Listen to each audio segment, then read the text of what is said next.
Apa yang kamu harapkan dari sebuah VGA card yang imut-imut kayak gini? Jangan salah, walaupun bentuknya menggemaskan, VGA card ini punya semua fitur dari sebuah VGA card modern.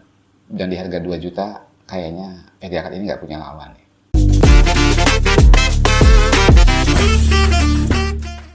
Halo, selamat siang dari Jogja, Sandi dari Jawara Media di November 2023. Dan tiba-tiba aja saya kedatangan sebuah VGA card dari ASRock yang bentuknya mungil, imut-imut kayak gini, menggemaskan. Ya, ini adalah Intel Arc, chipset GPU-nya ya, A380. Jadi secara chipset sudah diluncurkan kurang lebih setahun yang lalu ya, 2022. Tapi jujur aja saya baru sekarang ini pegang VGA card dari Intel ya, Intel Arc ya. Dan ini adalah ASRock Intel Arc A380 low profile, ya bentuknya mungil seperti ini.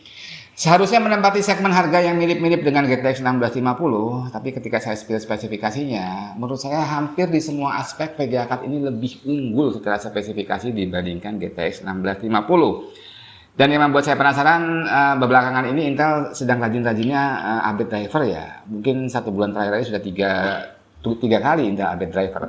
Dan di setiap update drivernya mereka selalu klaim ada gain performance untuk beberapa aplikasi terutama games ya. Oke, di video kali ini kita akan coba bahas ini Intel Arc A380 low profile dari ASRock. Jangan kemana-mana. ASRock Intel Arc A380 low profile ya. Kayak gini fisiknya, fannya 2 kecil-kecil, pendek ya karena low profile, heatsinknya tanpa head pipe sama sekali. Outputnya cuma 2, satu SDMN, satu buat DisplayPort, tanpa power pin ya. Ini yang menarik banget, tanpa power pin ya. Dan di paket penjualnya dilengkapi dengan bracket untuk yang normal ya. Ini kan yang pendek nih bracketnya. Untuk casing normal juga sudah disediakan. Jadi kalau kalian pakai casing yang normal, tinggal diganti ininya aja. Oke, kita akan coba bandingkan spesifikasinya. Yang pertama, litografinya. Arc ini sudah 6 nanometer, sedangkan GTX 1650 ini yang diluncurkan 2019 sudah ketuaan ya, 4 tahun lebih ya. Itu masih 12 nanometer, sama-sama buatan TSMC ya. Nah, efeknya apa?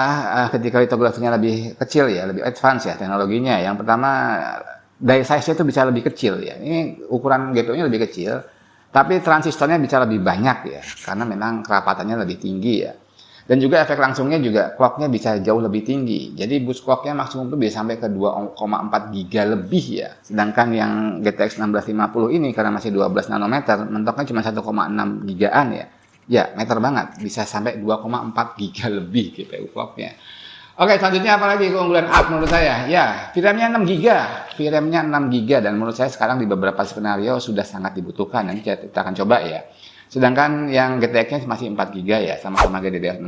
Memang interface busnya lebih gede yang GTX, 128 bit. Sedangkan yang Arc masih 96 bit. Selanjutnya, Arc ini sudah punya ray tracing core, ya sudah ada ray tracing core dedicated-nya, juga memiliki tensor core atau AI core di dalamnya. Sedangkan di GTX series nggak ada sama sekali ya, hanya ada di RTX series ya. Terus selanjutnya apalagi encodernya ya, encodernya yang Arc A380 ini lengkap banget, H264, H265, VP9, AV1 sudah ada semua. Sedangkan yang di GTX cuma ada H264, H265 ya.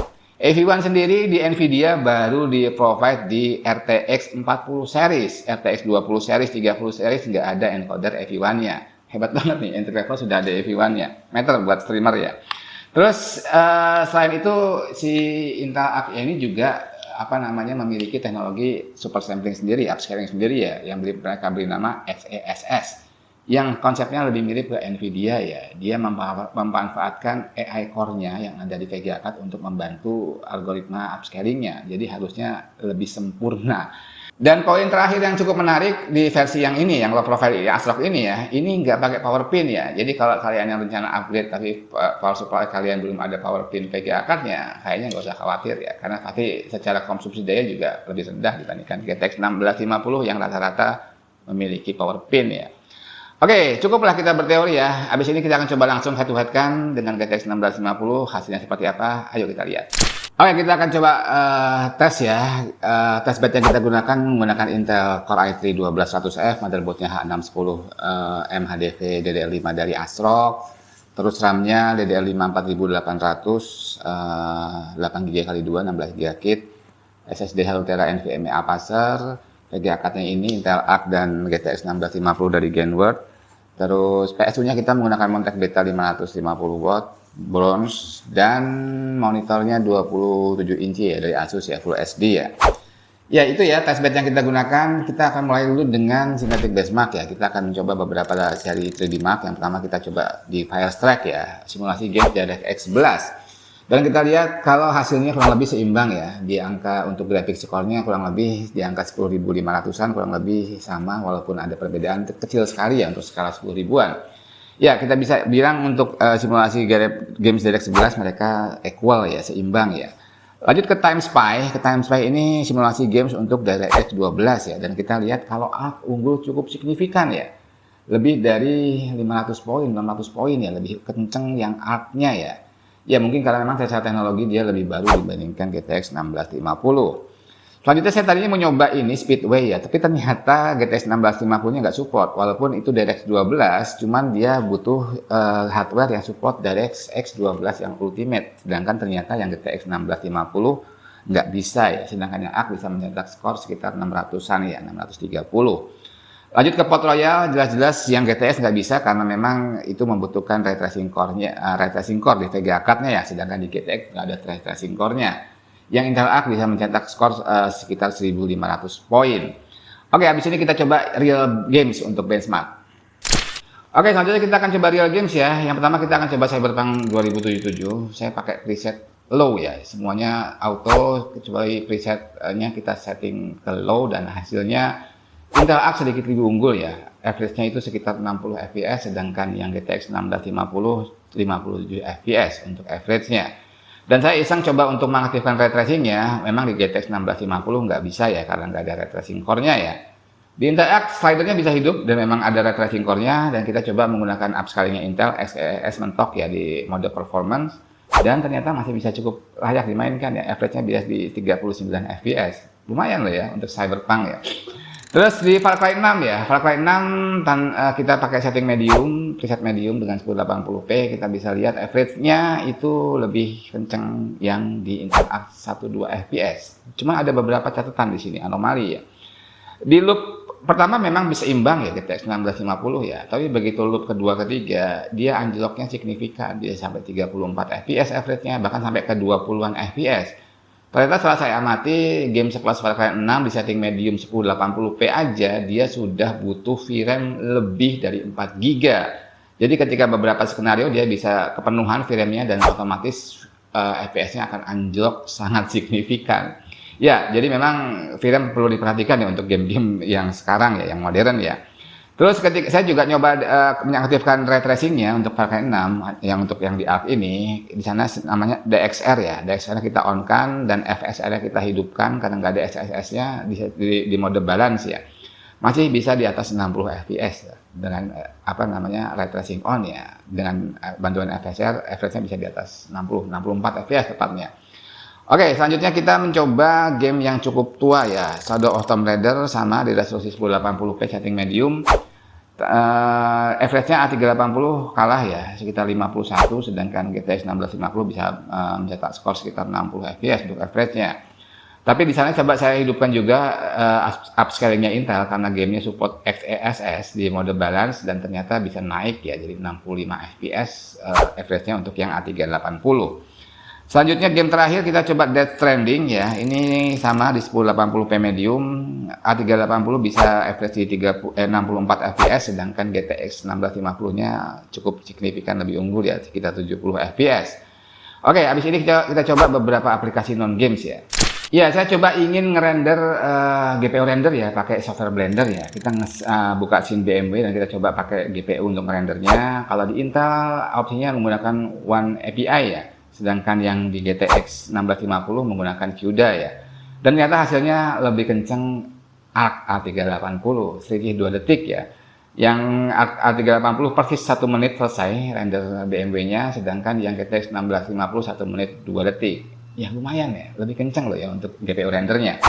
Selanjutnya yang terakhir kita akan coba ngecek untuk encodernya ya. Tadi saya di depan bilang encodernya lengkap sekali. Ada H264, H265, VP9 juga AV1 ya. AV1 yang sangat meter untuk streaming ya.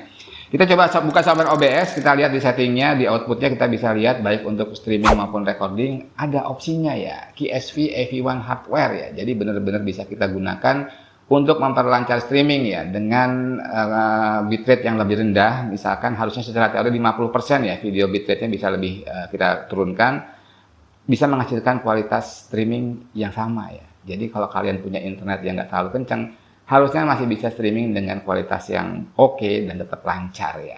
Oke, habis ini kita ambil beberapa kesimpulan. Oke, kita sampai pada akhir video. Dari hasil tes singkat tadi, saya sedikit banyak punya gambaran ya tentang si A380 dari ASRock ini. Menarik sih, menarik banget menurut saya ya. Ya memang di gaming performance kita tidak bisa bilang ini signifikan lebih unggul ya, so-so lah ya. Ada beberapa skenario dia bisa unggul, beberapa games, title games juga dia bisa kalah. Cuman secara umum ada beberapa poin yang memang tidak bisa kita abaikan ya keunggulan si A380 ini ya. Oke, kita ngomong yang pertama. Yang pertama dia punya ray tracing dan tensor core ya. Tensor core-nya ini meter banget untuk XeSS-nya mereka ya, XeSS super sampling mereka. Jadi itu mirip banget dengan DLSS, dibantu oleh AI core yang ada di VGA Card ini, sehingga hasilnya lebih optimal harusnya. Dan ray tracing core-nya di beberapa title games yang ada ray tracing-nya ketika kita hidupkan, itu masih playable ya, dengan bantuan XeSS-nya ini masih playable. Di Far Cry itu cukup playable, di Tomb Raider juga masih cukup playable, dan kalau kita maksa main Cyberpunk dengan ray tracing low juga masih playable menurut saya dengan VGA Card dengan harga entry level seperti ini. Oke, itu yang pertama ya, ray tracing core dan tensor core yang ada di VGA Card ini meter ternyata ya. Yang kedua masalah VRAM 6 GB ya. Jadi memang rata-rata di entry level itu 4 GB ya, bahkan beberapa masih 2 GB ya. Dan ini ternyata cukup meter ya di beberapa title games ya. Seperti tadi contohnya di Far Cry 6 aja, di setting medium, resolusi 1080p, itu ternyata sudah butuh lebih dari 4 GB ya. 1650-nya keteteran, bisa drop sangat signifikan ya, karena kekurangan VRAM ya. Sedangkan di Intel ini masih cukup nyaman ya, untuk setting-setting seperti itu. Terus berikutnya, EV1-nya ya. EV1-nya tadi kita sudah spill di OBS ya. Baik untuk recording maupun untuk streaming sudah bisa kita pilih opsinya, VSP EV1 hardware ya. Dan ini harusnya meter banget buat kalian para streamer ya, karena bisa streaming dengan kualitas yang oke, dengan bitrate video yang lebih kecil, dan tentu juga bandwidth internet yang lebih kecil. Dan di Nvidia sendiri tadi seperti saya bilang, EV1 itu baru di-provide di RTX 40 series, sedangkan di Intel Arc entry levelnya sudah disediakan EV1. Top ya. Terus interface-nya ya. Interface-nya ini Gen 4 X8 ya, jadi itu menurut saya sangat minimal ya. Jadi ketika pada kondisi ini harus dipasang di sistem yang PCI Express Gen 3, harusnya tidak ada reduksi performance ya. Dan yang berikutnya adalah tidak adanya power pin ya, untuk versi yang low profile ini tanpa power pin. Jadi kalau buat kamu yang sudah punya PC dan budgetnya mepet banget ingin nambah add-on VGA card, tapi PSU kamu nggak ada power pin ya, harusnya ini jadi opsi yang paling menarik sekarang ya. Oke, itu beberapa keunggulannya ya. Terus apa yang harus kita perhatikan? Kekurangannya apa? Mungkin cuma di driver ya. Di beberapa skenario memang drivernya mungkin belum terlalu optimal ya. Walaupun saya sudah appreciate sama Intel ya. Sedang getol-getolnya mengupdate driver dengan gain performance yang mereka janjikan cukup signifikan ya. Kedepannya saya masih berharap ada update driver yang lebih mature lagi, sehingga seharusnya ini bisa lebih unggul dibandingkan VGA card sekelas GTX 1650 ya. Karena tadi saya di depan bilang, secara spesifikasi teknis ini lebih unggul harusnya. Ya, kita tunggu aja ya ada Intel ke depan untuk driver Intel Arc-nya. Oke, berikutnya harga ya. Dan jujur ini yang membuat saya paling tertarik sebenarnya ya. Karena harganya sekarang di November 2023 itu bisa lebih murah dibandingkan GTX 1650.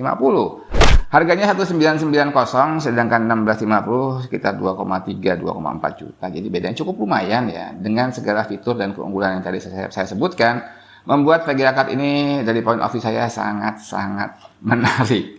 Oke, kalau kalian berminat nanti ada link penjualan di deskripsi, tinggal di check out aja. Oke, gitu aja dari saya tentang VGA Card mungil dari ASRock ini, ASRock Intel Arc A380 Low Profile. Semoga yang singkat dan sederhana ini bisa menginspirasi, memberikan info yang berguna buat kalian. Sampai jumpa di video berikutnya. Salam istimewa dari Jogja.